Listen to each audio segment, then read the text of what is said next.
Hello student. तो आज हम स्टार्ट करने जा रहे हैं कूलम्स लॉ का जेई मेन सेक्शन। एकेडमिक और बोर्ड का जो सेक्शन था कूलम्स और इलेक्ट्रिक फील्ड का, वो हमने कंप्लीट कर लिया है। अब हम यहाँ पे स्टार्ट करने जा रहे हैं जेई मेन सेक्शन को। ठीक है, स्टार्टिंग में आपको लगेगा कि काफी हद तक की चीजें सेम है, बट स्टार्ट को जैसा कि आपको पता है, मैंने पहले भी बोला है, हम बेसिक या जीरो लेवल से करेंगे। तो स्टार्टिंग की चीजें सेम हो सकती हैं, ठीक है, लेकिन इसका मोटिव ये होता है कि आप बिल्कुल जीरो लेवल से करते हुए चलो, ताकि कहीं पर भी आपको प्रॉब्लम ना हो या कम से कम प्रॉब्लम आप फेस करो। ठीक है, केवल इसीलिए। तो चलिए स्टार्ट करते हैं जेई मेंस का कॉम्पिटिटिव सेक्शन। ठीक है, और एडवांस मेंस एंड एडवांस का कॉम्पिटिटिव सेक्शन जो आईटी जेई का है, और इसमें हम स्टार्ट करने जा रहे हैं कूलम्स लॉ। और अगर अभी तक आपने चैनल को लाइक एंड सब्सक्राइब नहीं किया है तो कर दें, बेल आइकन का यूज करें ताकि इसका भी रेगुलर अपडेट आपके पास जाता रहे।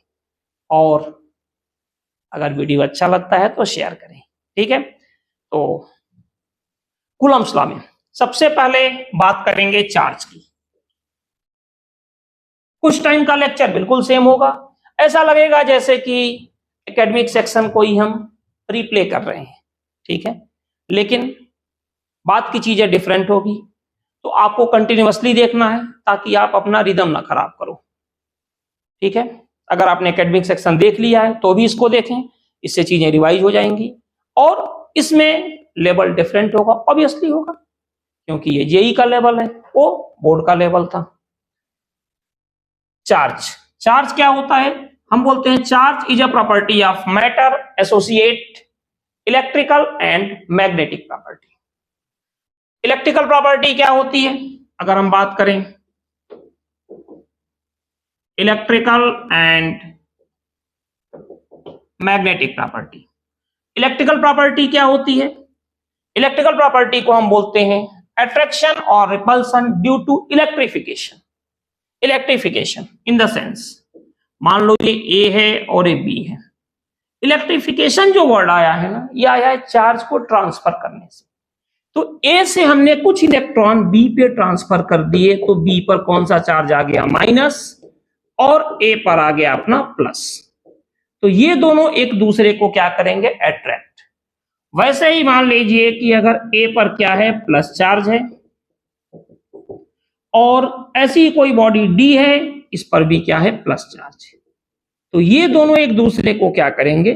रिपेल।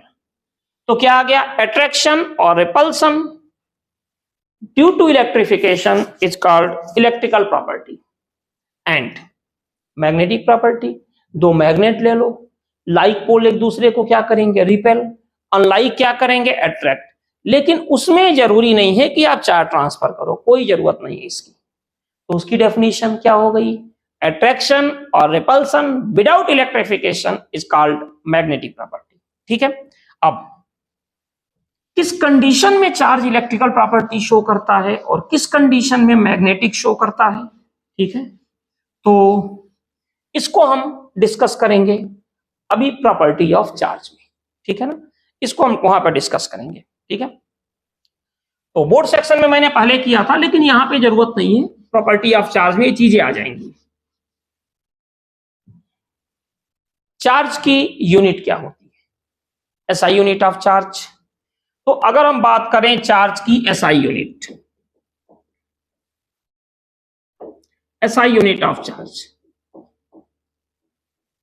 ये होती है कूलम, जिसको कि हम किससे डिनोट करते हैं? सी से। ठीक है, फिर इसके बाद से बात आती है सीजीएस। सीजीएस यूनिट, एक्चुअल में सीजीएस ना कहा के हम इसको सीजीएसई बोले तो ज्यादा अच्छा है। जैसे कि एमकेएस होता है, लेकिन यहां आकर क्या हो जाता है? एमकेएसए, मीटर केजी सेकेंड एम्पियर। वैसे ही यहां पे सीजीएस से क्या हो जाता है? सीजीएसई। ठीक है, ये चार्ज की सबसे स्मॉलेस्ट यूनिट होती है। ठीक है, और ये होती है, इसको बोलते हैं ईएसयू, इलेक्ट्रोस्टैटिक यूनिट, या फिर एक साइंटिस्ट है बेंजामिन फ्रैंकलिन, उनके नाम पे पढ़ा। बेंजामिन फ्रैंकलिन,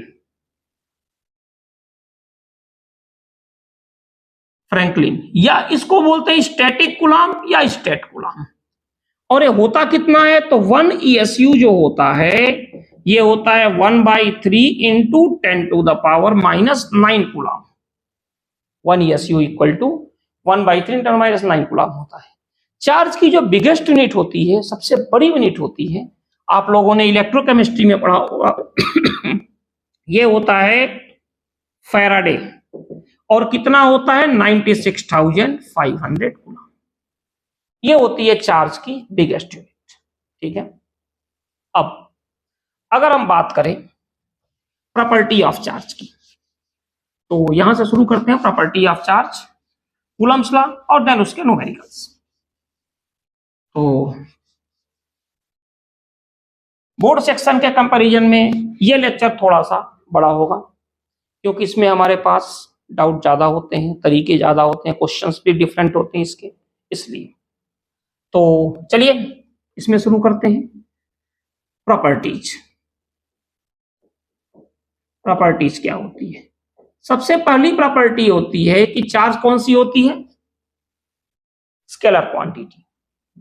जैसा कि आपको पता है स्केलर क्वांटिटी को हम बोलते हैं कि मैग्नीट्यूड डायरेक्शन नहीं होता, और अगर डायरेक्शन है तो वेक्टर लॉ को फॉलो नहीं करता।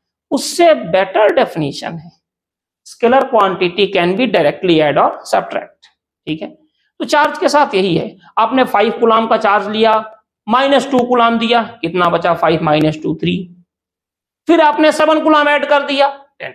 इससे फर्क नहीं पड़ता कि ये बॉडी है और आपने यहां से 5 कूलाम दिया, यहां से -2 कूलाम दिया, और यहां से आपने 7 कूलाम दिया, कोई फर्क नहीं पड़ता। आप ऊपर से ही ट्रांसफर कर दो या नीचे से, ओवरऑल क्या होगा? 7 + 5 - 3। तो ये चार्ज की एडिटिव प्रॉपर्टी होती है, जो कि स्केलर प्रॉपर्टी को ही सपोर्ट करती है। आप भी जानते हो चार्ज कितने टाइप्स के होते हैं? 2 टाइप्स के, एक पॉजिटिव और दूसरा नेक्स्ट नेगेटिव। अनलाइक चार्ज एक दूसरे को क्या करते हैं? अट्रैक्ट, और लाइक चार्ज एक दूसरे को क्या करते हैं? रिपेल। ठीक है, जनरली, जनरली हमने वर्ड क्यों यूज किया? क्योंकि आप न्यूक्लियस के अंदर चले जाओ, तो न्यूक्लियस के अंदर जाओगे तो 2 प्रोटॉन होते हैं, इनके बीच का सेपरेशन काफी कम होता है, तो यहां पे एक दूसरे को रिपेल नहीं करते। यहां पे कौन सा फोर्स लगता है? Nuclear force. इसकी वजह से ये दोनों एक दूसरे को क्या करते हैं? अट्रैक्ट।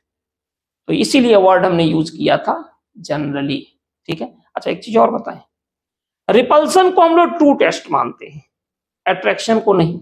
जैसे फॉर एग्जांपल ये एक बॉडी प्लस है ए, और आप बी को लेकर आए जो कि न्यूट्रल है, तो ये जो बॉडी है पॉजिटिव चार्ज, ये क्या करेगी? जब ए को इसके पास लेकर आओगे तो ए क्या करेगा? इसके ऊपर इलेक्ट्रोस्टैटिक इंडक्शन की वजह से यहां पे माइनस क्रिएट कर देगा, यहां प्लस बी पर, और ये इसको अट्रैक्ट कर लेगा।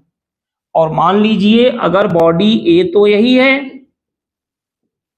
और एक और बॉडी आपने सी लेकर आ गए, इस पर क्या चार्ज है? नेगेटिव, तब भी अट्रैक्ट करेगा। अगर न्यूट्रल बॉडी है तब भी अट्रैक्ट कर रहा है, और अपोजिट चार्ज बॉडी है तब भी अट्रैक्ट कर रहा है। हो गए हम कंफ्यूज, क्या है यार, न्यूट्रल है या पॉजिटिवली चार्ज है?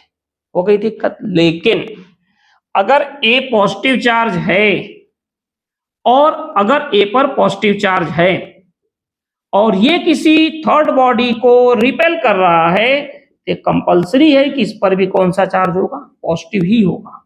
रिपल्सन हमेशा लाइक चार्ज करते हैं, अट्रैक्शन के लिए अनलाइक भी हो सकता है और न्यूट्रल भी हो सकता है। इसीलिए हम कहते हैं कि जो रिपल्सन होता है वो क्या होता है? True test of electricity. ठीक है, तो ये कंडीशन हो गई। फिर चार्ज की एक प्रॉपर्टी आती है जिसको कि बोलते हैं quantization of charge. Quantization of charge क्या होता है, तो इसको हम देखें।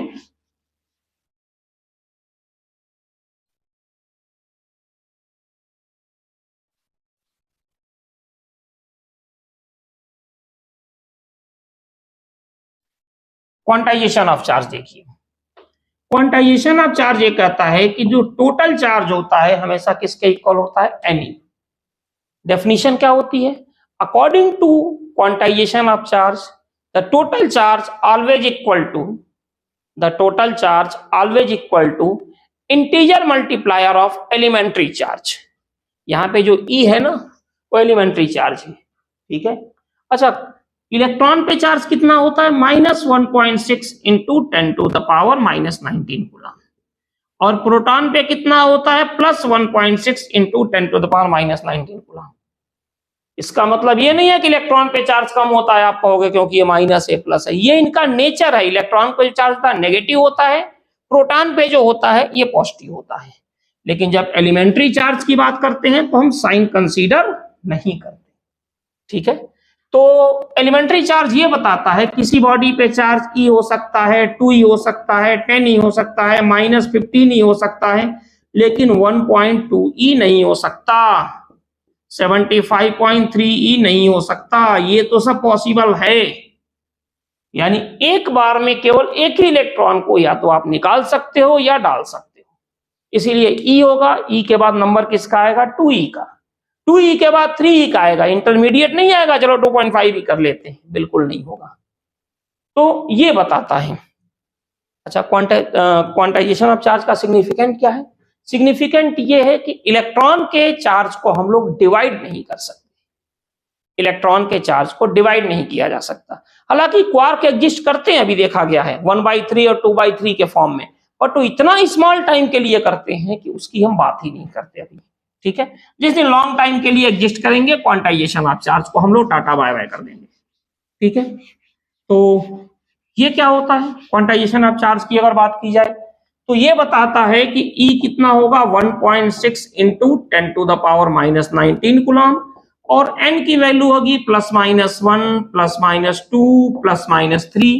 अब जैसे आपसे कहा जाए कि एक बॉडी पे चार्ज है, कुछ भी ले लें हम, मान लो कि क्या करना, कुछ भी ले लें, 8.0 इंटू 10⁻⁻19 कूलम माइनस, क्या ये पॉसिबल है, तो कोई दिक्कत नहीं है, जहां Q है वहां पे क्या पुट कर दें, Ne equal to -8.0 into 10⁻⁻19 coulomb. N तो नहीं पता, लेकिन ये पता है 1.6 इंटू 10⁻⁻19 माइनस 8.0 इंटू 10⁻⁻19, ये हो गया कैंसिल, N की वैल्यू आ गई -5। ये पॉसिबल है, +5 होता तभी पॉसिबल है, लेकिन यही आया था 5.2 4.7, तो हम क्या कहते हैं, पॉसिबल नहीं है। तो किसी भी बॉडी पे अगर आपको चार्ज फाइंड करना है तो आप क्या करो कि N फाइंड करो, N अगर इंटीजर आ रहा है तो पॉसिबल है, फ्रैक्शन आ रहा है तो पॉसिबल नहीं है। अब चार्ज जो होता है स्टैटिक चार्ज, रेस्ट में अगर, तो जो चार्ज है वो क्या प्रोड्यूस करता है, इलेक्ट्रिक फील्ड। इलेक्ट्रिक फील्ड तब प्रोड्यूस करता है जब चार्ज हमारा क्या हो, रेस्ट। अगर चार्ज रेस्ट में है तो क्या प्रोड्यूस करता है, ओनली इलेक्ट्रिक फील्ड, ठीक है। इसकी इलेक्ट्रिकल प्रॉपर्टी भी होती है। अब इसको एक चीज और बोलते हैं, स्टैटिक प्रॉपर्टी। आपसे पूछा जाए what is static property of charge, तो stationary charge always produce electric field only, ठीक है।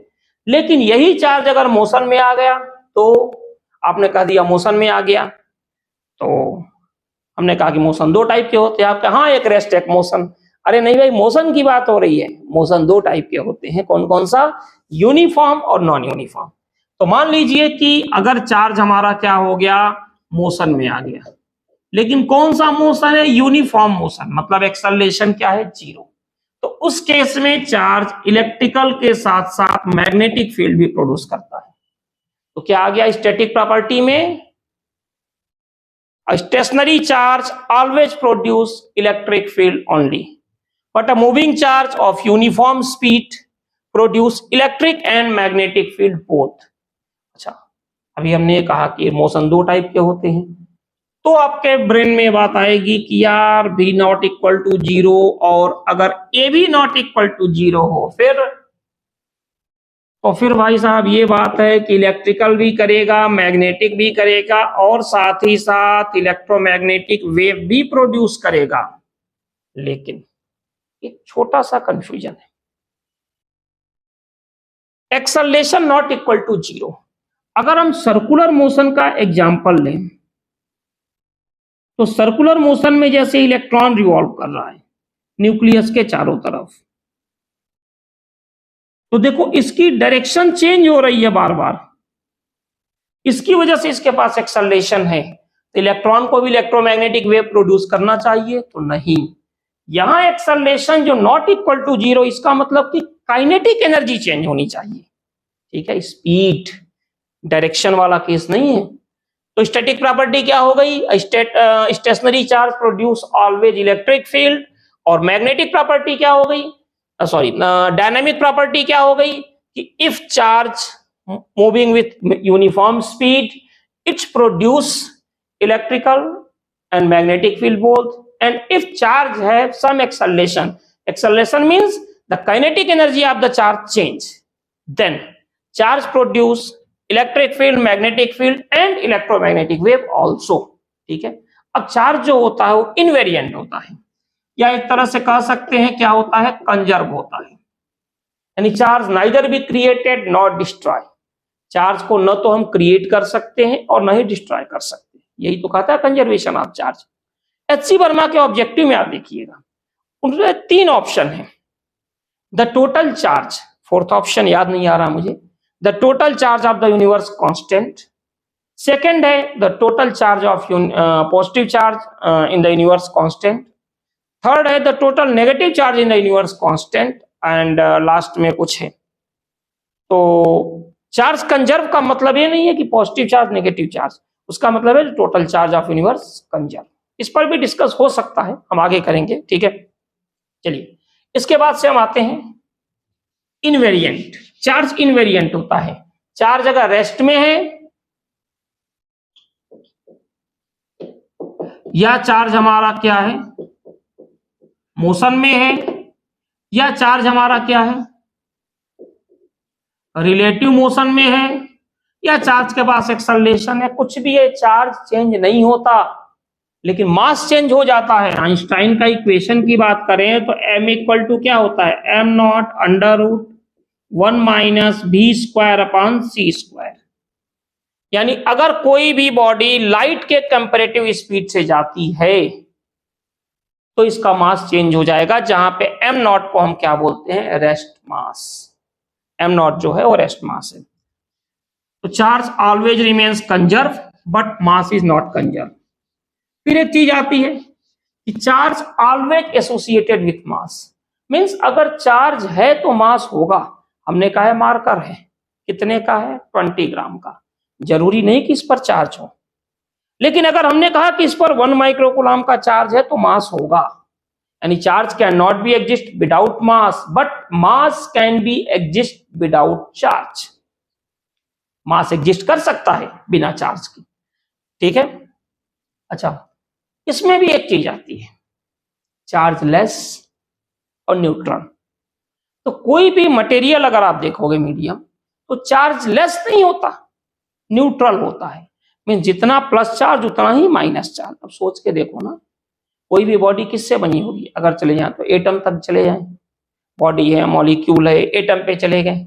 अब आप एटम पे चले गए तो एटम किससे बना होता है, पॉजिटिव एंड नेगेटिव, किससे बना होगा, तो जितने प्लस है उतने माइनस है, बैलेंस है तो न्यूट्रल है।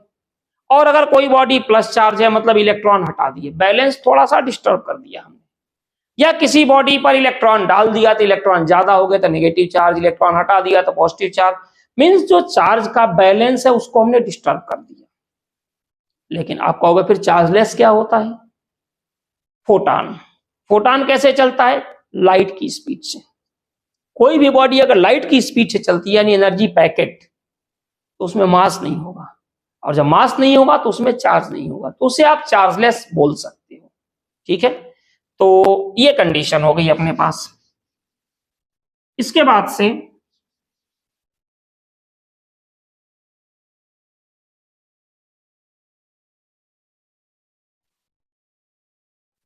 अगर मान लीजिए कि आपके पास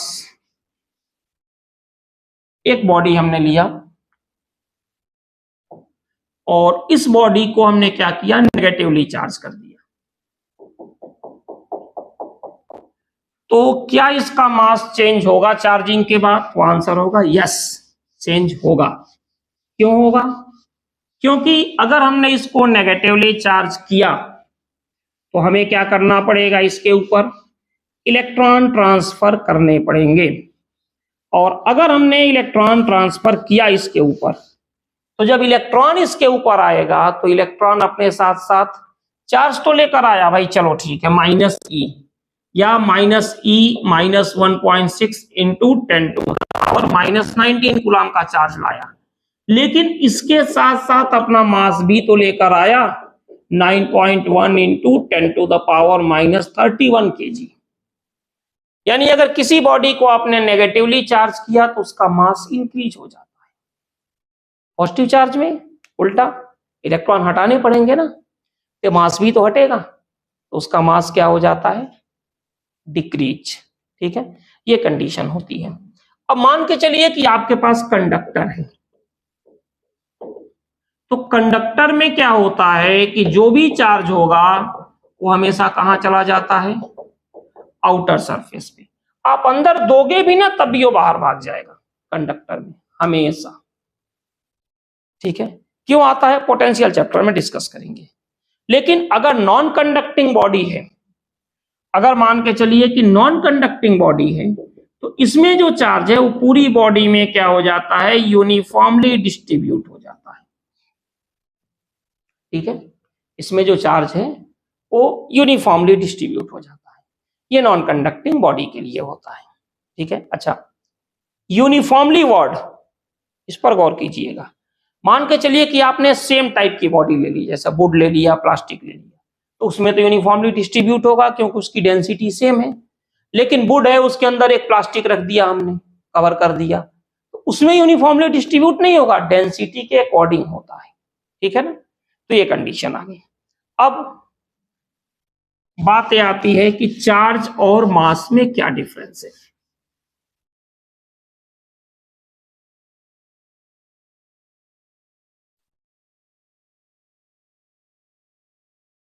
अच्छा, चार्ज मास में डिफरेंस से पहले एक छोटी सी चीज आती है कि क्या एक बॉडी के टोटल मास को हम दूसरी बॉडी पे ट्रांसफर कर सकते हैं? तो थोड़ा देखिए इसको। जैसे हमने क्या किया कि ये कोई बॉडी है, टोटल चार्ज को हमने इसको किसी भी, ये जो है ना, ये क्या है? कंडक्टर है। हमने इसको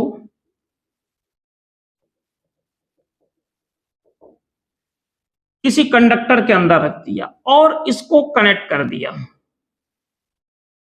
किसी वायर से, ये पूरा का पूरा चार्ज कहां चला जाएगा?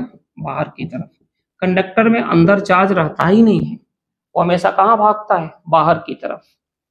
तो किसी भी कंडक्टर में के अंदर रख दो और इस तरह से हम लोग एक बॉडी के टोटल चार्ज को दूसरी बॉडी पे ट्रांसफर कर सकते हैं। अब अभी हम आपसे डिस्कस कर रहे थे कि चार्ज और मास में क्या डिफरेंस है। तो अगर हम बात करें चार्ज की और मास की, सबसे पहले तो यही है, चार्ज हमेशा क्या होता है? क्वांटाइज्ड। लेकिन मास क्या होता है? ये क्वांटाइज नहीं होता। Charge always remains quantized but mass is not quantized. ठीक है, चार्ज की जो यूनिट होती है वो क्या होती है? केजी। ये तो सब उल्टा पुल्टा हो जाएगा, कूलम। और मास की क्या हो जाएगी? केजी। चार्ज की क्या होती है अगर देखा जाए तो? कौन सी प्रॉपर्टी प्रोड्यूस करता है? फोर्स, अट्रैक्टिव और रिपल्सिव भी। लेकिन मास हमेशा क्या प्रोड्यूस करता है? अट्रैक्टिव। ठीक है, चार्ज जो होता है वो इलेक्ट्रिक फील्ड भी करता है, मैग्नेटिक भी करता है, और साथ ही साथ क्या करता है? Electromagnetic wave. लेकिन मास केवल क्या प्रोड्यूस करता है? ग्रेविटेशनल फील्ड ही प्रोड्यूस करता है और कुछ नहीं करता। जो मास है वो केवल और केवल ग्रेविटेशनल फील्ड प्रोड्यूस करता है। ठीक है, इसके बाद charge can not be exist without mass but mass can be exist without charge. तो ये जो हमारी बात हो गई वो चार्ज और मास की हो गई, बेसिक जो था लेक्चर बिल्कुल है इसके से रिलेटेड। अब हम कूलम्स लॉ भी कर लें, उसमें भी थोड़ा सा बेसिक टर्म्स को हमें टच तो करना ही है, ठीक है। तो अब अगर हम बात करें कूलम्स लॉ की, चैप्टर का भी नाम है, तो इसमें हमने क्या किया कि 2 पॉइंट चार्ज ले लिया Q1 और Q2 और एक दूसरे से R सेपरेशन पे रख दिया। कहां पे? फ्री स्पेस में। फ्री स्पेस मींस एयर और वैक्यूम, एयर या वैक्यूम में रख दिया। पॉइंट चार्ज की डेफिनेशन क्या है? 2 डेफिनेशन है तो और भी दे सकते हैं, बट बेसिकली 2। पहली चीज, जो भी बॉडी का नेचर है उसके रिस्पेक्ट में डिस्टेंस क्या होना चाहिए? Much greater. स्टार पॉइंट की तरह दिखते हैं, होते हैं क्या? नहीं भाई, जहां अर्थ पर रहते हैं जिसको हम बहुत बड़ा मानते हैं, पूरी लाइफ घूमते हैं तभी कवर नहीं कर पाते, इससे पता नहीं कितने टाइम्स बड़े होते हैं स्टार, लेकिन दिखते हैं पॉइंट। क्यों? क्योंकि अर्थ से उनके बीच का जो सेपरेशन है उनकी साइज के रिस्पेक्ट में मच ग्रेटर है, ठीक है। उसी तरह से सिंपल एग्जांपल, फुटबॉल ले लो, आपके सामने रख दिया, पॉइंट चार्ज है क्या? पॉइंट है क्या? नहीं है। उसी को 200-300 मीटर दूर लेकर चले गए तो क्या दिखाई देगा? पॉइंट की तरह से देगा ना। क्यों? क्योंकि जो भी उसका साइज है उसके रिस्पेक्ट में डिस्टेंस क्या है? मच ग्रेटर, ठीक है। इसीलिए वो क्या हो गया? पॉइंट, ठीक है। अब यहां पे आते हैं, सेकंड डेफिनेशन तो भूल ही गए, आप कहोगे सर ने 2 बता दिया और एक बोल के निकल गए। पॉइंट चार्ज पे इंडक्शन का इफेक्ट नहीं होता, इलेक्ट्रोस्टैटिक इंडक्शन, ठीक है, वो भी आते हैं। अब क्या है कि ये दोनों एक दूसरे को अट्रैक्ट कर सकते हैं या रिपेल, डिपेंड करता है इनका नेचर क्या है। तो कूलम्स ने कहा था कि जो फोर्स ऑफ अट्रैक्टिव या रिपल्सिव होगा ये क्या होगा? Directly proportional to product of their magnitude and inversely proportional to square of separation between them. इसको हम कहते हैं इक्वेशन 1 और ये है इक्वेशन 2, और इसी को हम नाम देते हैं इनवर्स स्क्वायर लॉ, ठीक है। इन 2 इक्वेशन के हेल्प से हम लिख सकते हैं कि F equal to 1/4 pi epsilon nought Q1 Q2 upon R square, जहां K को एक तरह से हम बोलते हैं कूलम्स कांस्टेंट या कोलंबियन कांस्टेंट, और K की जो वैल्यू होती है ये होती है 1/4 pi epsilon nought, approx 8.987 into 10 to the power 9, या अप्रॉक्स हम लिखेंगे 9 इंटू 10 टू द पावर 9। कितना? न्यूटन मीटर स्क्वायर पर कूलम स्क्वायर, ठीक है। अब एप्सिलॉन नॉट क्या है? तो एप्सिलॉन नॉट को हम बोलते हैं क्या?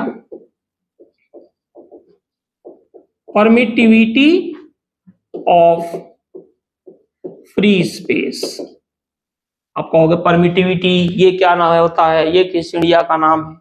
आर है, ठीक है। तो परमिटिविटी क्या होता है? Epsilon nought. इसकी पहले वैल्यू देख लें, 8.85 into 10 to the power -12 coulomb square पर newton metre square.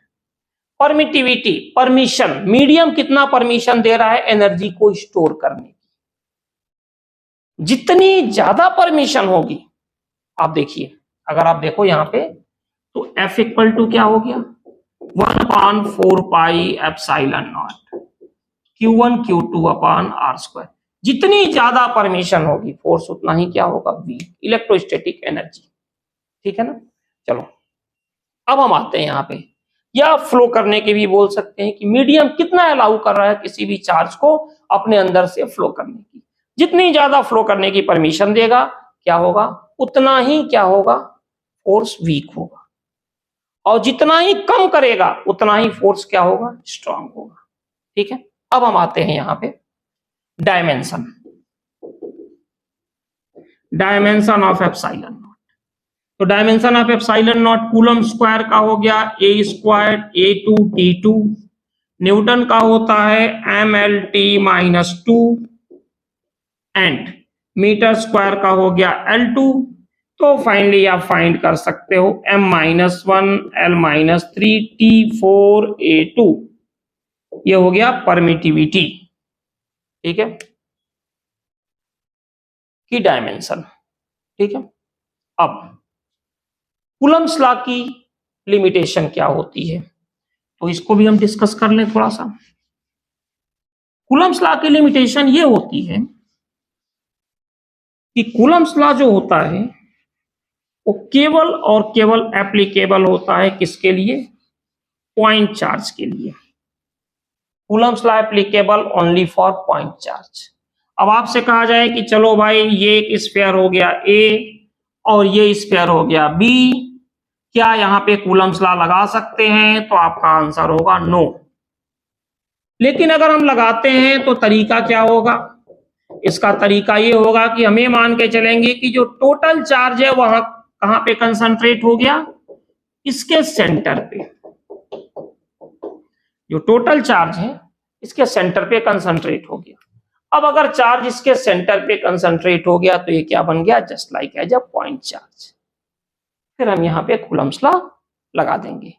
Second, charge के बीच का जो सेपरेशन है हमेशा फिक्स होना चाहिए। दो चार्ज को हमने रख दिया और उनके बीच का सेपरेशन हमेशा फिक्स होना चाहिए। भाई कोई फर्क नहीं पड़ता कि दोनों मोशन में है, दोनों रेस्ट में है, या एक रेस्ट में है दूसरा मोशन में। आर क्या होना चाहिए, कांस्टेंट। अगर आर कांस्टेंट है तो हम कूलम्स लॉ लगा लेंगे। और थर्ड क्या होता है कि जो सेपरेशन बिटवीन द चार्ज है ये greater or equal to 10⁻⁻15 metre होना चाहिए, ठीक है। 10⁻⁻15 मीटर से ग्रेटर, क्योंकि उससे कम होगा तो न्यूक्लियर फोर्स काम करने लगेगा, ये कंडीशन होती है। तो ये हो गई कूलम्स लॉ की लिमिटेशन। एक चीज और आती है इसमें कूलम्स लॉ के लिमिटेशन में, फिर हम आगे बढ़ते हैं। Coulomb's law principle of superposition को फॉलो करता है। आपको अगर प्रिंसिपल ऑफ सुपरपोजिशन कहीं सुना है, हम कहें क्लास 11th, आपने कहा होगा हाँ यार ये भी कहीं सुना है। ठीक है, चलो मैं बता रहा हूं। Principle of superposition of force क्या कहता है कि जैसे मान के चलिए कि यहां पे हमने चार्ज रख दिया Q1, ये Q2, ये -Q3, ये Q4, ये हो गया Q1। तो इस पर फोर्स क्या लगेगा, ये भी प्लस है तो इसको क्या करेगा, रिपेल। तो ये क्या होगा, F12 force on 1 due to second. अच्छा ये अगर प्लस है और ये माइनस, तो ये क्या करेगा, इसको अपनी तरफ अट्रैक्ट करेगा। ह्यूमन नेचर है, अपोजिट है तो अट्रैक्ट तो होना ही है, ठीक है। तो Q1 इधर अट्रैक्ट होगा, ये इसको ढकेलेगा, चल यार इधर चल, कहेगा नहीं यार थोड़ा इधर देखते। तो ये क्या होगा, F13। ये क्या होगा, ये रिपेल करेगा, क्या होगा, F14। और इसी तरह से ये क्या करेगा, ये भी इसको रिपेल करेगा, क्या होगा, F1L। तो जो नेट फोर्स होगा प्रिंसिपल ऑफ सुपरपोजिशन ये कहता है कि F12 plus F13 up to F1N, किसी भी एक फोर्स पे जो नेट चार्ज होता है, इनके जो इंडिविजुअल फोर्सेज होते हैं इनके वेक्टर सम के इक्वल होता है, ठीक है। तो ये प्रिंसिपल ऑफ सुपरपोजिशन हो गया। अब हम लोग इसको देखते हुए, आपके बिल्कुल मैंने कहा था जीरो लेवल से स्टार्ट करने के साथ ही हम इसको करते हैं न्यूमेरिकल्स, क्या क्या पॉसिबिलिटी है, कैसे कैसी चीजें हो सकती हैं। तो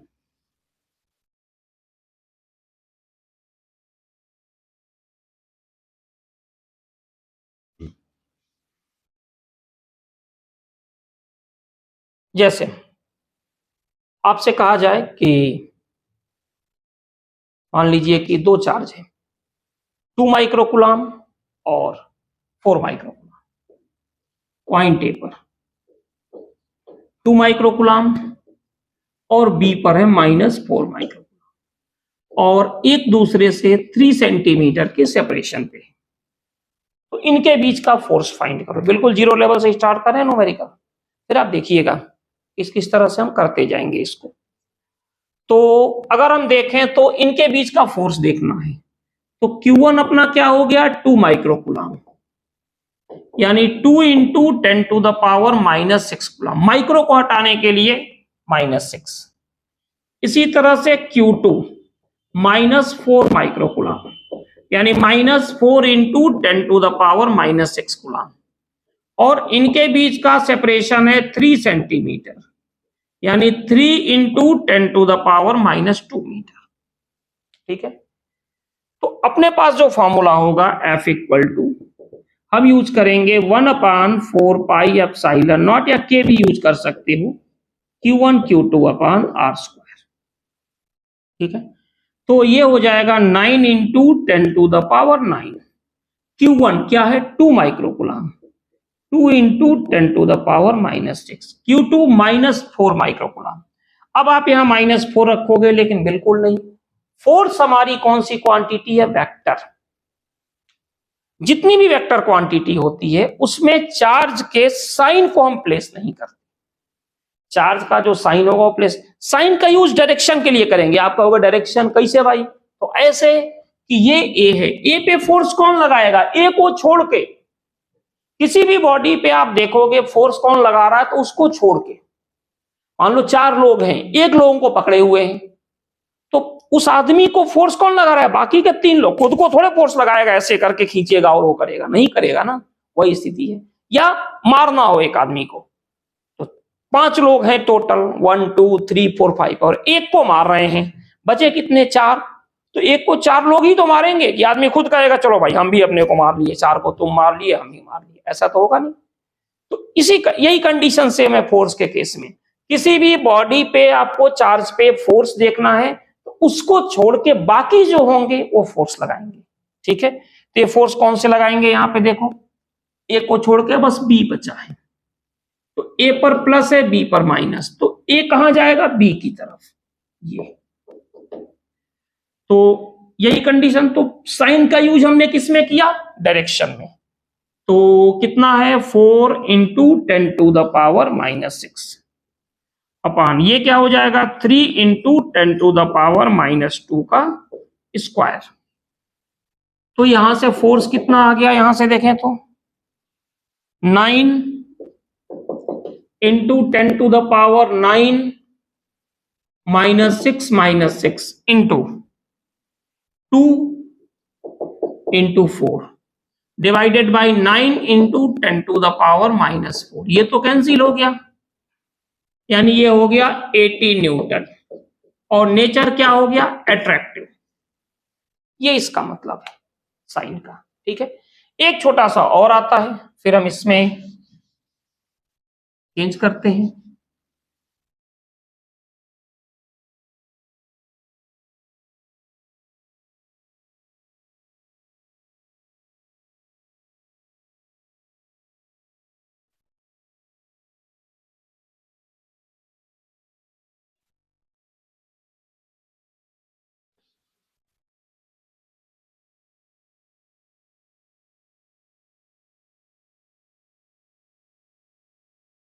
देखिए, जैसे मान लीजिए कि इन्होंने कहा कि 2 चार्ज हैं Q1, ये इन्होंने कहा कि इसको ही मान लें हम 5 ESU, और जो Q2 है ये क्या है 4 ESU, और इनके बीच का सेपरेशन है 2 सेंटीमीटर।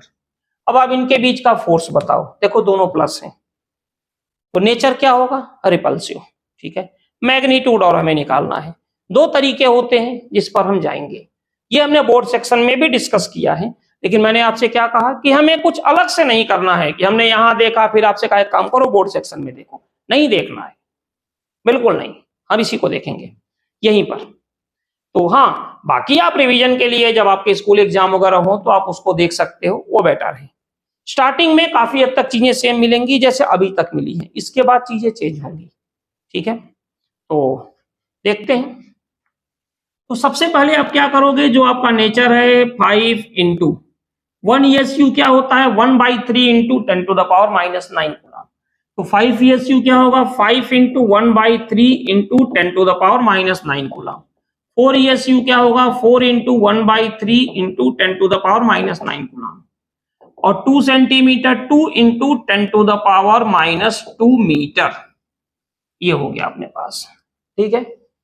तो फॉर्मूला क्या होगा F इक्वल टू जो हम यूज करेंगे 1/4 pi epsilon nought Q1 Q2 upon R square. तो ये क्या हो जाएगा 9 इंटू 10⁻9। यहां तक तो ठीक है।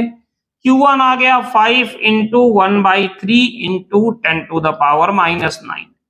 Q2 हो जाएगा 4 into 1/3 into 10⁻⁻9 whole divided by R 2 into 10⁻⁻2 का स्क्वायर। तो जब हम इसको देखते हैं तो क्या आता है, ये कैंसिल हो गया, एक 9 से ये भी कैंसिल हो गया। तो अपने पास आ गया 5 इंटू 4 इंटू 10⁻⁻9 अपॉन 4 इंटू 10⁻⁻4। देखो ये कैंसिल हो गया।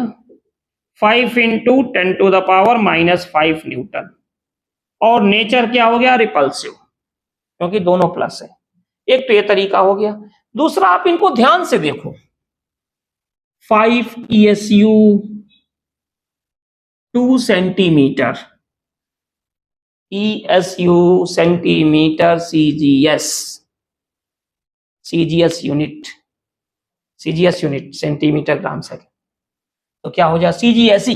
तो यहां पे आइए F इक्वल टू क्या होगा 1/4 pi epsilon nought Q1 Q2 upon R square. तो CGS यूनिट में 1/4 पाई एप्सिलॉन नॉट की वैल्यू होती है 1। एज इट इज आपको सब कुछ रखना है। Q1 क्या होगा 5 ESU, सीधे 5 रखो। Q2 क्या हो जाएगा 4 ESU, 4 रखो। डिस्टेंस 2 सेंटीमीटर, कोई चेंज नहीं करना है, कैंसिल हो गया। क्या आ गया 5 डाइन या फिर 5 इंटू 10⁻⁻5 न्यूटन। देखो आंसर सेम है। तो अगर ऐसी स्थिति आती है तो आप इसका यूज कर सकते हो, ठीक है। अब थोड़ा सा हम लोग आते हैं नेक्स्ट न्यूमेरिकल सेक्शन पे। तो इसको देखते हैं।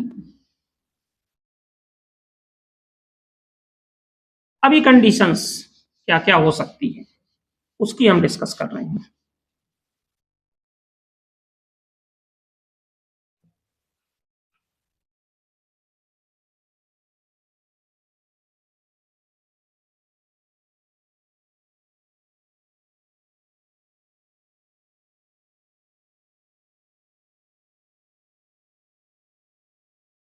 तो देखिए सबसे पहली कंडीशन आती है इलेक्ट्रोस्टैटिक फोर्स। आप भी जानते हो काम करता है न्यूक्लियस पर भी। तो देखिए इस कंडीशन पे आते हैं।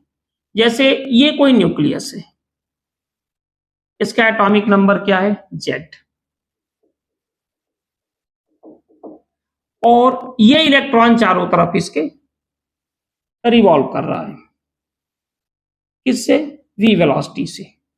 और ये जो रेडियस है ये क्या है R, न्यूक्लियस और इसका, ठीक है।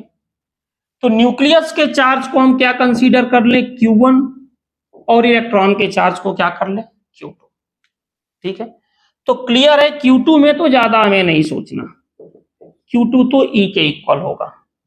Q1 क्या होगा total charge Q equal to NE। Z क्या है atomic number, means number of proton. तो जो Q1 होगा क्या होगा number of proton into charge of one proton. क्या हो गया Ze।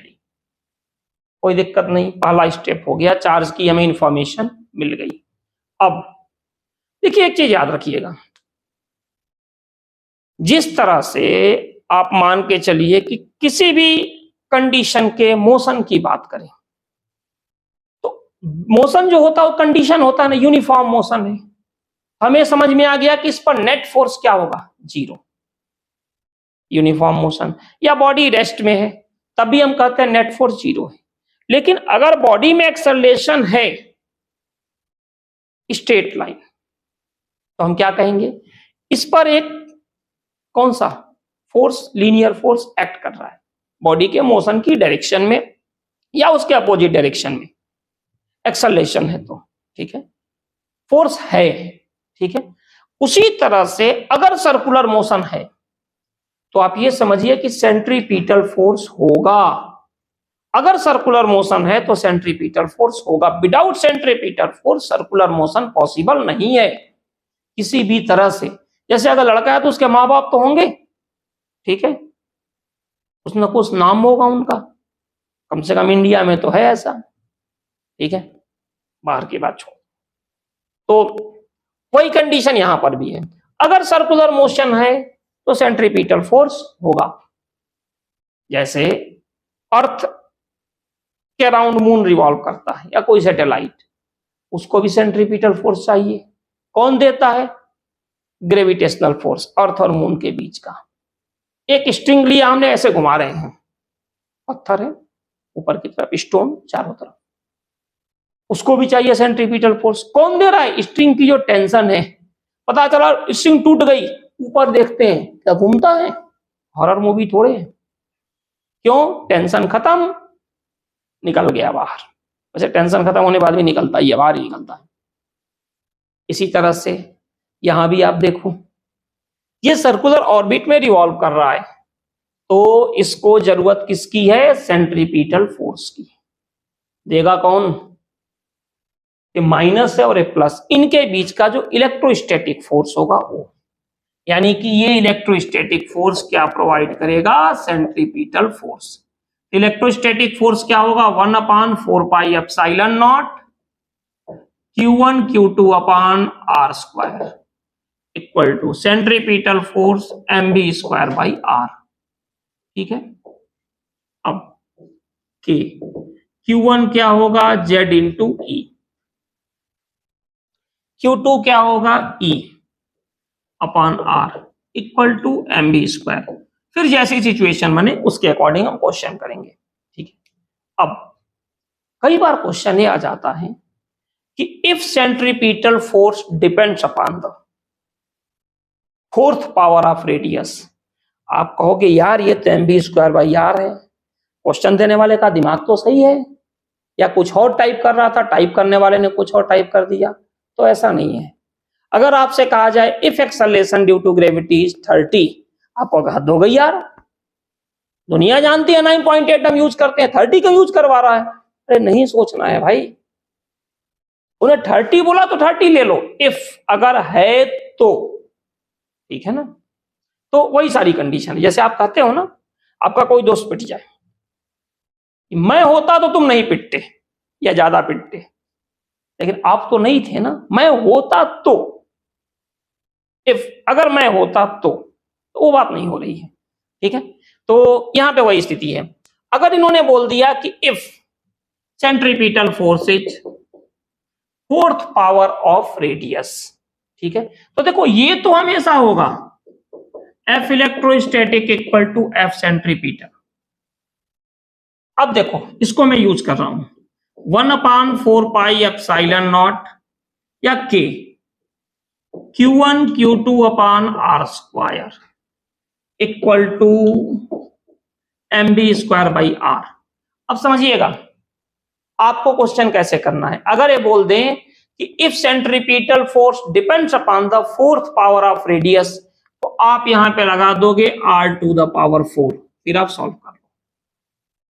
अगर मान लो बोल देते कुछ भी फाइंड करना हो, वेलोसिटी, एक्सेलरेशन, कुछ भी, इसमें जो कुछ भी फाइंड करना हो, अगर ये कह देते कि if gravitational force depends upon the 10th power of radius, तो देखो इलेक्ट्रोस्टैटिक फोर्स सेंट्रीपिटल के इक्वल होगा। जिसको कहें उसको चेंज करना, ये नहीं कि तुमको चेंज किया तो तुमको भी चेंज कर दे, ठीक है। पॉलिटिक्स नहीं है कि चलो यार इनको कुछ दे दिया तो ये वाले हमारे वोटर नाराज ना हो जाए तो इनको भी कुछ दे दो, ऐसा नहीं है। जिसकी बात करेंगे केवल इसी की, दूसरा कोई वैसे ही मतलब नहीं रखता इसमें। सेंट्रीपिटल को जो चाहे वो करो, इलेक्ट्रोस्टैटिक कहेगा हमें क्या करना। इलेक्ट्रोस्टैटिक में कुछ चेंज करोगे, सेंट्रीपिटल फोर्स कहेगा हमें क्या करना, ठीक है। दोनों को करोगे तब भी कहेंगे अरे हमें तुम एक दूसरे से क्या करना, हमारा तो अपना देखना है। तो वैसे ही अगर ये बोल दें if gravitational force depends upon the 10th power, sorry, electrostatic force depends upon the 10th power of radius, तो आप लिखोगे 1/4 pi epsilon Q1 Q2 upon 10, और फिर आप इस तरह से सॉल्व करोगे। मान लो बोल देते, if gravitational force depends upon the nth power of radius and centripetal force depends upon the mth power of radius, तो देखो होगा तो यही ग्रेविटेशनल बोल रहा हूं, electrostatic. If electrostatic force depends upon the nth power of radius, तो electrostatic force है या डिस्टेंस, तो इस पर लिख दो nth, और सेंट्रीपिटल mth, तो m लिख दो। देखो जिसको कहे उसको चेंज कर लो, और कुछ भी नहीं कहे तो फिर ये जिंदाबाद। ठीक है, तो ये कंडीशन हो गई अपने पास। किसके लिए?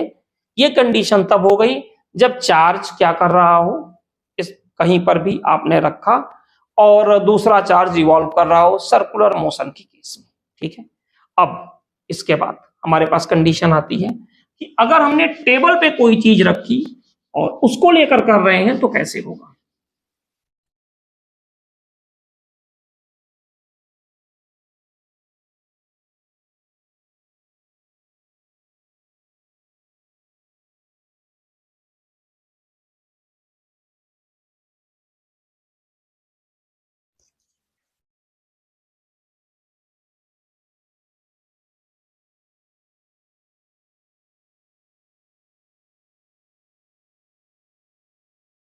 देखिए हमने क्या किया कि एक चार्ज को फिक्स कर दिया और दूसरे को हमने रख दिया टेबल पे।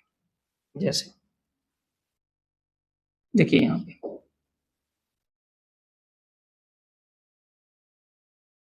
ये कोई टेबल है, ये जो टेबल है ये क्या है? स्मूथ।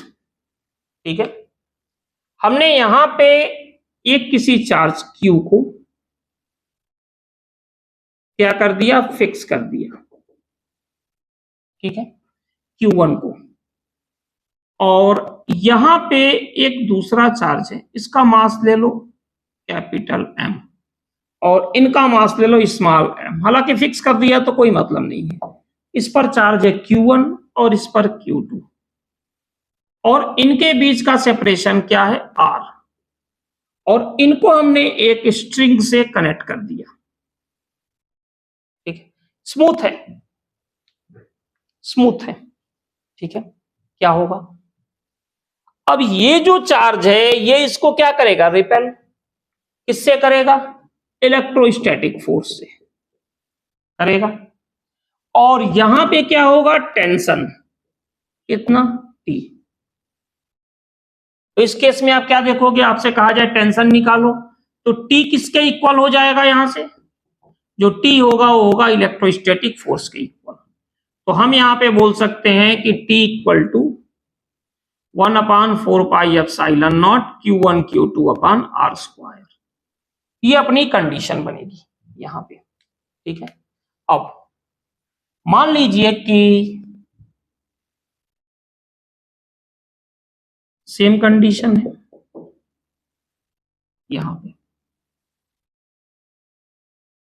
यहां पे मास m है Q1,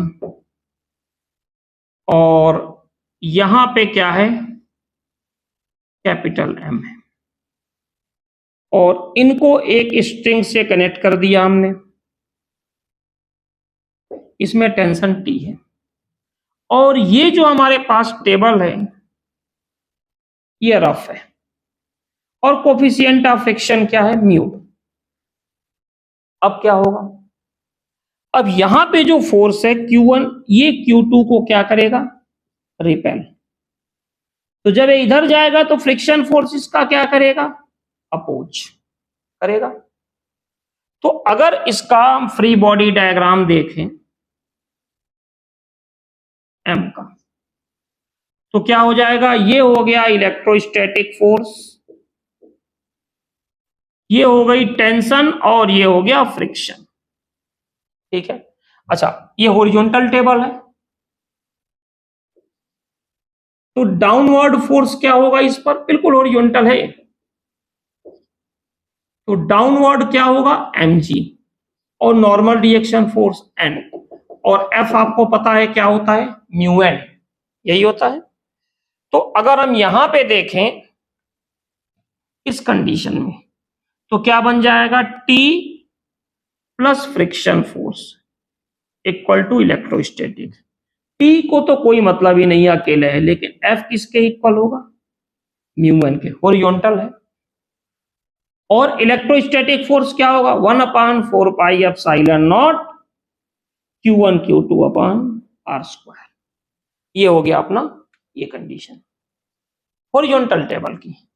हॉरिजॉन्टल टेबल में स्मूथ और फ्रिक्शन के साथ एक चीज और आता है, अगर हम स्ट्रिंग को हटा दें, स्प्रिंग लगा दें, स्ट्रिंग को निकाल के फेंक दिया, हटाओ यार, चेंज करते हैं, और हमने स्ट्रिंग को हटा के स्प्रिंग लगा दिया, तो क्या होगा, देखिए।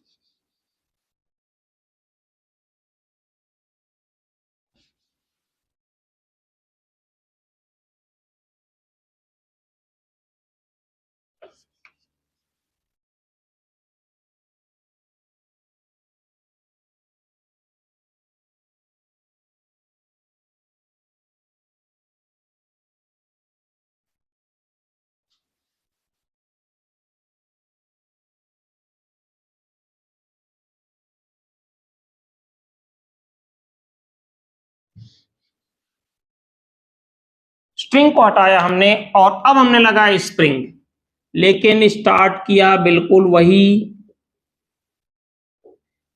स्मूथ से। यहां पे M मास है, फिक्स कर दिया, चार्ज दिया Q1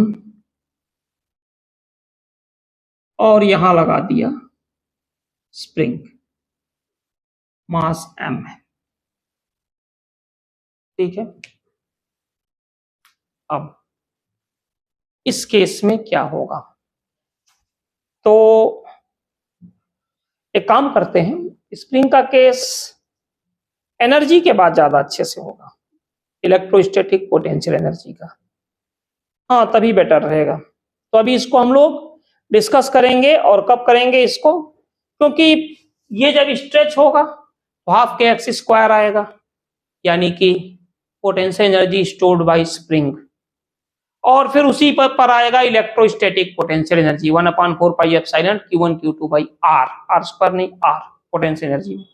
तो इसको हम डिस्कस करेंगे, उस समय करेंगे तो बेटर है। हाँ, स्ट्रिंग के बाद स्प्रिंग लगाएंगे तो सेपरेशन चेंज होगा, तो वहां पे हमें पोटेंशियल एनर्जी की जरूरत पड़ेगी। यहां पे करेंगे फिर उसको तो रिदम खराब हो जाएगा अपना। तो अभी अब जो हम लोग 2 पॉइंट चार्ज को लेकर कर रहे हैं उसी को करें, ठीक है। तो चलिए, वो तो दिमाग में चीजें आती रहती हैं कि ये कर दें ये कर दें, बट अभी थोड़ा सा इसको देखते हैं। अब मान लीजिए कि इंक्लाइन प्लेन पे आ जाए,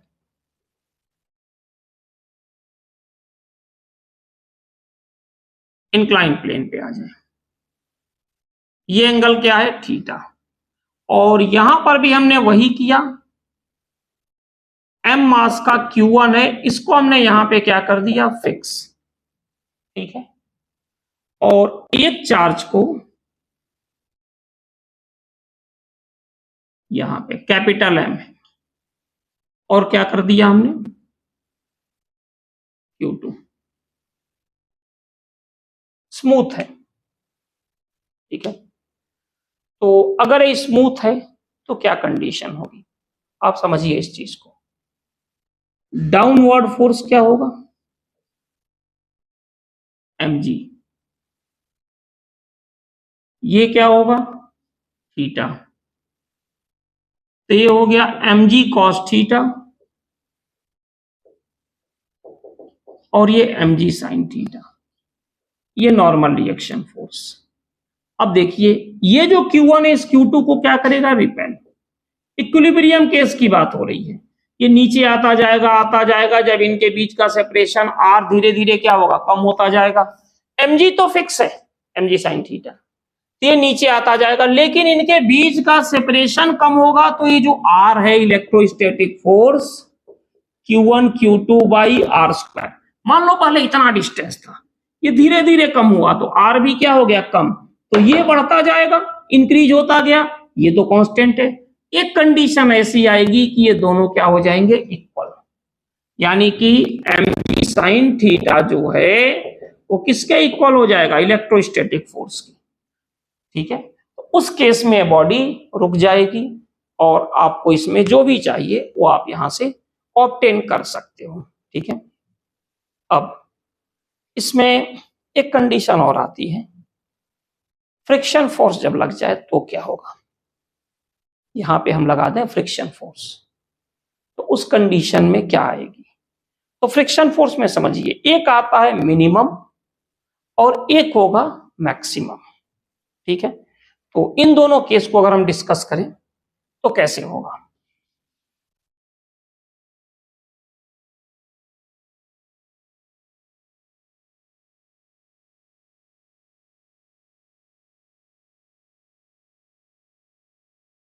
देखिए यहां से, जैसे मान लीजिए कि हमारे पास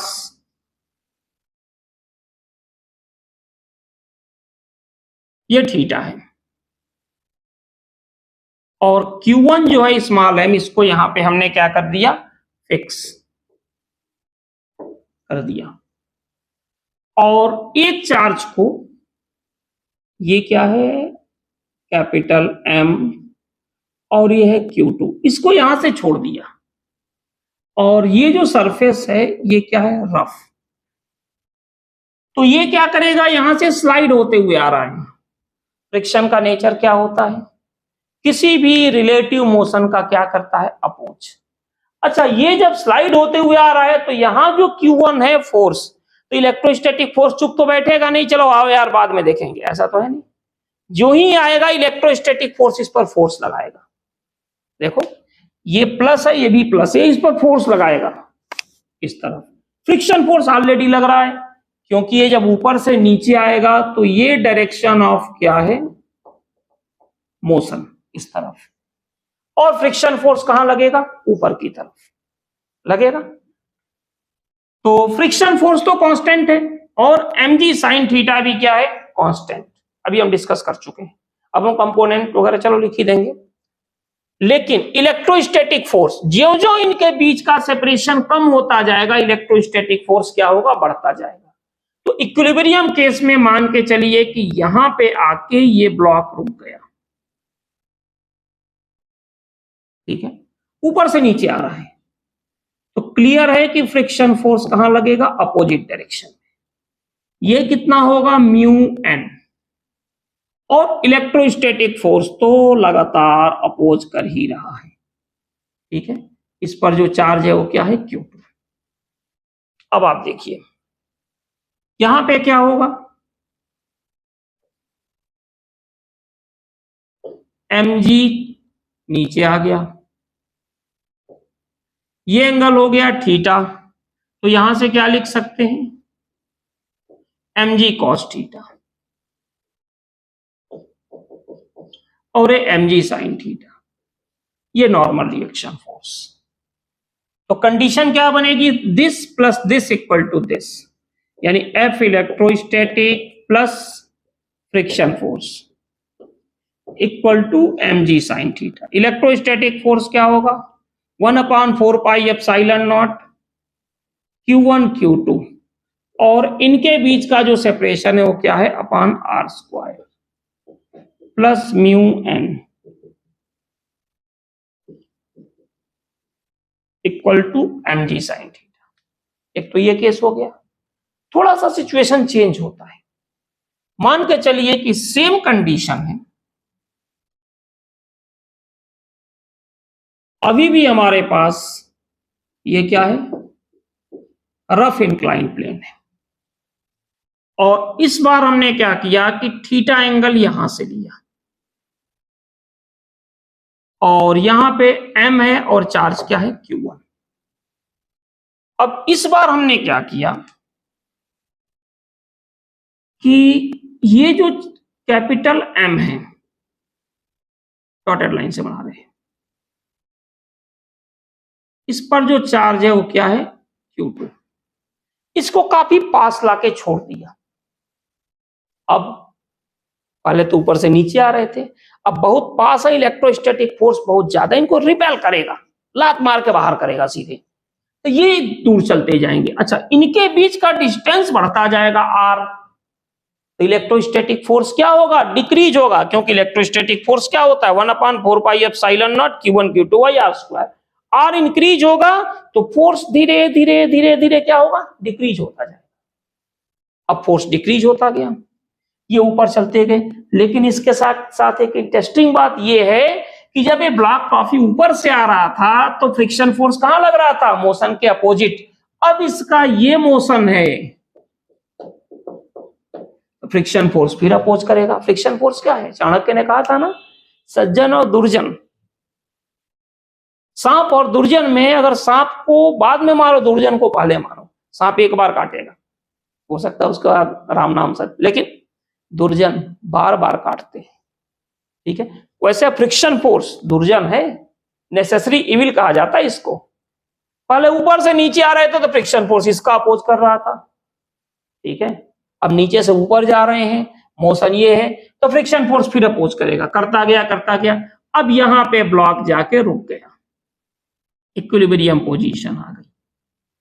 कंडीशन क्या बनेगी, अगर इक्विलिब्रियम पोजीशन आ गई तो डाउनवर्ड फोर्स जो होगा इस पर, ये क्या होगा, mg। ये एंगल क्या हो गया, थीटा, तो ये होगा mg cos थीटा, और ये लग गया mg sin थीटा। ये है नॉर्मल रिएक्शन फोर्स। अब फ्रिक्शन फोर्स नीचे लगेगा, लेकिन इलेक्ट्रोस्टैटिक फोर्स यही कहता है कि यार हम नहीं बदलेंगे।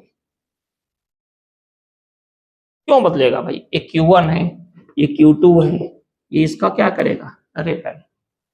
तो अब कंडीशन क्या होगी, अब कंडीशन ये चेंज हो जाएगी कि mg, ये कैपिटल M लिखिएगा, ये थोड़ा सा आदत है ना, mg sin theta plus friction force equal to electrostatic, this plus this equal to this, ये होगा। यानी ये हो गया mg sin theta plus mu n equal to electrostatic force, जो कि क्या हो जाएगा 1/4πε0 Q1 Q2 upon R square. अच्छा, इन दोनों ही केस में n जो होगा वो क्या होगा, mg cos थीटा के इक्वल। हॉरिजॉन्टल में क्या था, देखो n equal to mg cos theta, उठा के इनको यहां पटक दो, और यहां पे जो n है इनको भी यहां फेंक दो, ठीक है। तो ये इंक्लाइन प्लेन में रफ के साथ है। अब एक काम छोटा सा इसमें और करते हैं, ये जो इस है ना, तो स्ट्रिंग भी लगा देते हैं, और स्ट्रिंग जो है ना वो, ये जो इनके बीच का सेपरेशन है, ये आर इससे छोटी है। बड़ी होगी तो कोई मतलब ही नहीं हो, तो लूज हो जाएगी, वहीं पड़ी रहे, का फर्क पड़ता है, लगी रहे या पड़ी रहे। लेकिन अगर इस आर से छोटी है तो इतनी दूर नहीं जा पाएगा, बीच में स्ट्रिंग इनको रोक देगी, रोक देगी ना। तो इसको भी देखते हैं।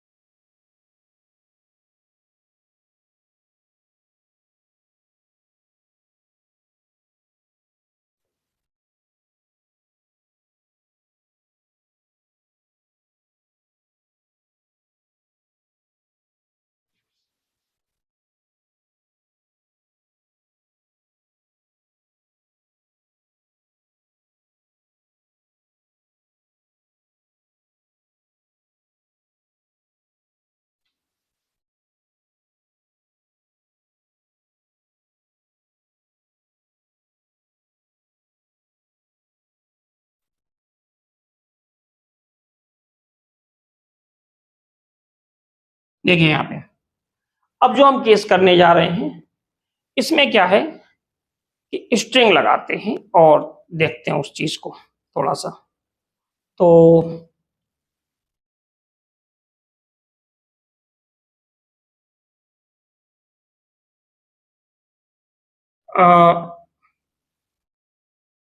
यहां समझते हैं पहले।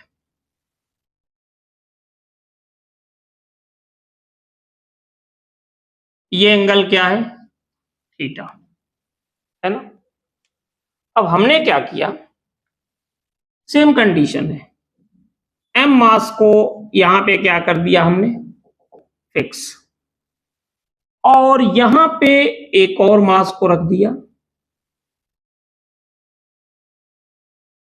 कैपिटल एम को, चार्ज क्यू है,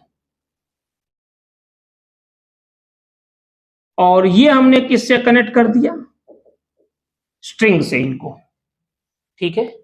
और इस पर चार्ज Q1 और इस पर हमने मान लिया चार्ज क्या है, Q2, ठीक है। ये चार्ज Q2 है, और इसको एक काम करते हैं, सबसे पहले लेते हैं स्मूथ, फिर आएंगे रफ पे, ठीक है। पहले स्मूथ आएगा, फिर इसमें आएगा रफ। तो स्मूथ में फ्रिक्शन को हम कहेंगे गुड बाय, लेकिन जब रफ आएगा तो फ्रिक्शन कहेगा भाई हम भी हैं, अब नहीं चलेगा गुड बॉय, ठीक है। तो बॉय नहीं बाय, बस बॉय ही बचा है, गुड तो आजकल बचा नहीं है। तो यहां देखते हैं,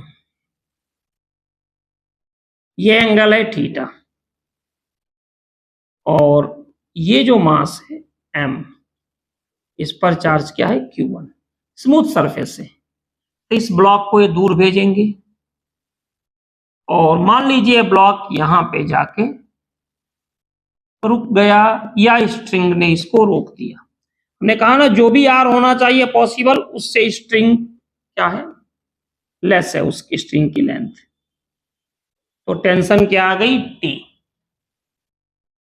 अब डाउनवर्ड फोर्स इस पर लगेगा क्या, mg,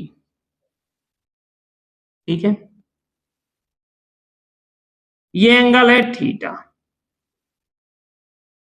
तो ये हो गया mg cos थीटा, और ये हो गया mg sin थीटा, ये हो गया नॉर्मल रिएक्शन फोर्स, और ये हो गया इलेक्ट्रोस्टैटिक फोर्स। अब जब स्ट्रिंग आ गई तो आप ध्यान से देखो, इस तरफ एक तो n हो जाएगा mg cos थीटा, लेकिन यूजलेस है क्योंकि यहां पे फ्रिक्शन फोर्स तो है ही नहीं, तो n की तो बात करना बेकार है, कोई मतलब नहीं। लेकिन अगर आप देखो तो tension plus mg sin theta equal to क्या होगा, इलेक्ट्रोस्टैटिक, ठीक है। या फिर T plus mg sin theta equal to 1/4 pi epsilon nought Q1 Q2 upon R square, ये हो गया। अब मान लीजिए कि इसी में अगर हम बात करें, सेम कंडीशन है, यही जो सरफेस है स्मूथ ना होकर ये क्या हो, रफ। चलो अलग कंडीशन ले रहे हैं, क्या फर्क पड़ता है, ठीक है। लिख ही लेते हैं इसको दोबारा, T plus mg sine theta equal to F E, F equal to है। अब इसके बाद हम ले रहे हैं रफ सरफेस, यहां पे थीटा एंगल है, m वही है, Q1 वही है, और अब क्या है कि ये कंडीशन है, इसको रिपेल करेगा, तो रिपेल करते हुए यहां से चलना शुरू किया, यानी अब इसका मोशन, पहले हमने क्यों नहीं लिखा मोशन यहां पे इस कंडीशन में, क्योंकि सरफेस क्या था, स्मूथ, फ्रिक्शन का कोई रोल ही नहीं था। लेकिन अब मोशन हमने इसलिए लिख दिया क्योंकि यहां पे रोल आएगा किसका, फ्रिक्शन का। कैसे आएगा, जब मोशन हो जाएगा तो फ्रिक्शन क्या करेगा, इसका अपोज करेगा। ये m मास है, चार्ज हमने ले लिया Q2, इलेक्ट्रोस्टैटिक फोर्स इधर लग रहा है, टेंशन भी लगेगा, इनके बीच का सेपरेशन R है, डाउनवर्ड फोर्स लगा कितना, mg, ये एंगल क्या है, थीटा, तो यहां पे हो जाएगा mg cos थीटा और ये हो जाएगा capital M G sine theta, ये हो गया। और नॉर्मल रिएक्शन फोर्स लगा ऊपर, टेंशन है टी, और जब मोशन इस तरफ है तो फ्रिक्शन इस तरफ। तो अब जो रिलेशन बना के आ गया T plus M G sine theta plus friction force equal to electrostatic force. और अगर हम देखें तो एन किसके इक्वल हो गया, एम जी कॉस थीटा के। तो एन जो हो गया ये हो गया एम जी कॉस थीटा के। तो T plus M G sine theta plus mu N, और एन को हटा के हम लिख दें क्योंकि जो एफ होता है ये किसके इक्वल होता है, म्यू एन के। तो mu M G cos theta equal to electrostatic force 1/4 pi epsilon nought Q1 Q2 upon R square. ठीक है, तो ये कंडीशन होगी। इंक्लाइन प्लेन पे 2 पॉइंट चार्ज हैं तो कंडीशन कुछ ऐसे बनती है। ठीक है, अब इसके बाद से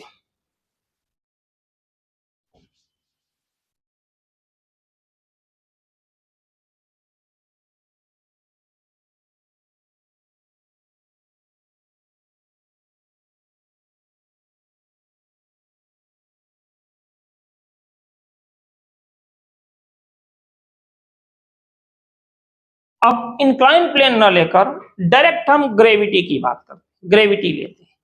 इंक्लाइन प्लेन नहीं लेंगे, डायरेक्ट ग्रेविटी लेते हैं 2 चार्ज के लिए। तो फिर कंडीशन क्या होगी, थोड़ा सा वो हम डिस्कस करें।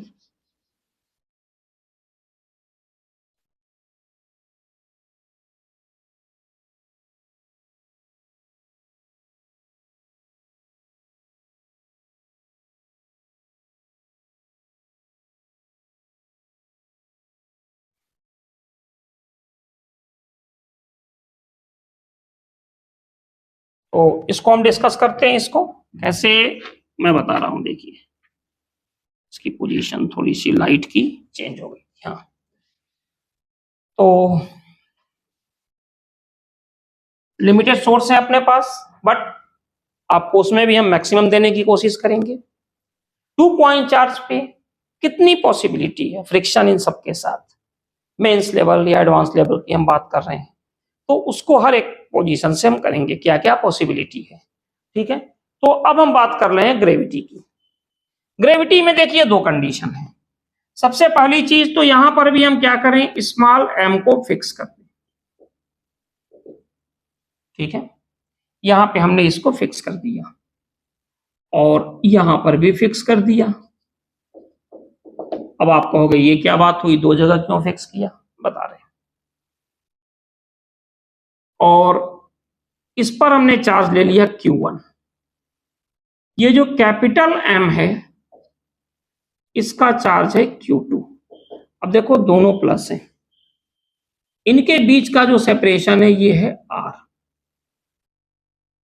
तो अगर ये रुका हुआ है तो इसका मतलब डाउनवर्ड फोर्स कौन सा लगेगा, mg। और ये जो Q1 है इसको रिपेल करेगा किस फोर्स से, इलेक्ट्रोस्टैटिक फोर्स से।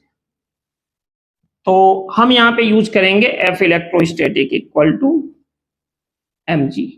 F इलेक्ट्रोस्टैटिक आपको पता है 1/4 pi epsilon nought Q1 Q2 by R square equal to mg, ये होगा। अब आप कहोगे कि यार इसको m को नीचे किया, इस बार ऊपर क्यों कर दिया, क्यों किया ये समझिए। अब Q1 को हमने ले लिया माइनस Q1, कंडीशन सेम होगी लेकिन डायग्राम चेंज होगा। देखो इस बार देखो mg तो हमेशा नीचे लगेगा, इसका तो कहते हैं ना एक ही सीधा सिंपल कॉन्सेप्ट होता है कि भाई हम तो अर्थ के सेंटर की तरफ लगेंगे, इसके अलावा हमें बहुत मतलब नहीं है। लेकिन आप देखिए तो ये कौन सा फोर्स होगा, इलेक्ट्रोस्टैटिक, और इनके बीच का सेपरेशन आ रहा है। अच्छा इसमें क्या है, अगर ये थोड़ा नीचे आएगा ना तो इसको ऊपर भेज देगा, नीचे आएगा तो mg तो वही रहेगा, इलेक्ट्रोस्टैटिक फोर्स बढ़ जाएगा तो इसको ऊपर भेज के यही रोक देगा। लेकिन इसमें ऐसा नहीं है, ये थोड़ा नीचे आएगा ना तो भी गिर ही जाएगा। क्यों, mg तो नीचे है, mg नीचे है। और इलेक्ट्रोस्टैटिक फोर्स ऊपर है। अगर R बढ़ेगा तो F इलेक्ट्रोस्टैटिक फोर्स क्या होगा, कम। इसके बढ़ने के चांस नहीं है, फिर R बढ़ता ही जाएगा और फाइनली नीचे चला जाएगा। इसीलिए अनस्टेबल इक्विलिब्रियम की पोजीशन होगी। इसको अगर डिस्टर्ब किया तो वापस अपनी पोजीशन पे नहीं जाएगा। जबकि स्टेबल इक्विलिब्रियम में क्या होता है, इक्विलिब्रियम पोजीशन से आपने थोड़ा सा डिस्टर्ब किया तो बॉडी वापस अपनी पोजीशन पे चली जाएगी। जैसे मैंने अगर बात करें अगर, तो ये स्टेबल इक्विलिब्रियम है, डिस्टर्ब करो वापस वहीं चला जाएगा। और अनस्टेबल में क्या है, डिस्टर्ब करो छोड़ दिया इसने। तो ये कंडीशन होगी। बाकी कंडीशन सेम है, इलेक्ट्रोस्टैटिक इक्वल टू दिस। ठीक है, अब इसमें भी अगर हम थोड़ा सा देखें कि चलो भाई आपने m को फिक्स कर दिया यहां पे और एक स्ट्रिंग लिया, और स्ट्रिंग जो है उसकी लेंथ इस r से लेस है, ये जरूरी है, बट r से ग्रेटर होगी तो स्ट्रिंग का कोई मतलब नहीं है। तो हमने क्या किया कि यहां पे रख दिया। अब इनके बीच का सेपरेशन हमने ले लिया r1 और इसको कनेक्ट कर दिया एक स्ट्रिंग से। तो स्ट्रिंग में टेंशन कितनी आ गई, T। अब देखिए इस पर चार्ज क्या है, Q2। तो डाउनवर्ड फोर्स क्या होगा इसमें, mg। और ये प्लस है तो माइनस इसको अट्रैक्ट करेगा, इलेक्ट्रोस्टैटिक। तो क्या हो जाएगा, T plus F equal to mg होगा। और अगर मान लीजिए कि पहले वाले क्वेश्चन की बात करें, ये जो Q1 है m मास का, ठीक है, और इसको हमने यहां पे फिक्स करके रखा है और यहां पर दूसरा मास m ले लिया, लेकिन इस बार इसका जो साइन है वो Q2 है और इनको भी एक स्ट्रिंग से कनेक्ट कर दिया T से, और इनके बीच का सेपरेशन हमने ले लिया इस बार R2। तो अब ये जो Q1 है इस Q2 को क्या करेगा, रिपेल इलेक्ट्रोस्टैटिक फोर्स से, लेकिन इस पर डाउनवर्ड फोर्स क्या होगा, mg। तो अब जो इक्वेशन बनेगी वो क्या होगी, T plus mg equal to electrostatic force, यानी कि T plus mg equal to 1/4πε0 Q1 Q2 upon R2 square. और यहां पे इलेक्ट्रोस्टैटिक फोर्स क्या होगा, 1/4πε0 Q1 Q2 साइन कंसीडर नहीं करेंगे, फोर्स वेक्टर है, वेक्टर में साइन नहीं लेते, अपॉन R1 स्क्वायर। तो ये इतने सारे केस हैं जो दो चार्ज के लिए अपने पास आते हैं। अब मोर देन 2 चार्ज उस पर पोजीशन आएगा, और लीनियर चार्ज अगर डिस्ट्रीब्यूट करें तो इस केस में क्या क्या कंडीशन होगी, कैसे करेंगे, तो इसको हम लोग नेक्स्ट लेक्चर में करते हैं। ठीक है, और भी सारी चीजें हैं, तो मैंने इसीलिए आपसे कहा था ये डिफरेंट है उससे, लेक्चर भी थोड़ा सा बड़ा है, लेकिन हर एक कंडीशन को आप देखिएगा, जो भी पॉसिबल कंडीशन हो सकती है उसमें मैक्सिमम हम लोग डिस्कस करेंगे। ठीक है, और इसको याद रखेंगे तो आपको मेंस एंड एडवांस में कोई प्रॉब्लम नहीं होगी। ठीक है, इसके पूरे चांस हैं। ठीक है, और अगर अभी तक आपने चैनल को लाइक सब्सक्राइब नहीं किया है तो कर लें, क्योंकि नेक्स्ट अपडेट आपको जल्दी मिलेगा। ठीक है, ओके, थैंक यू।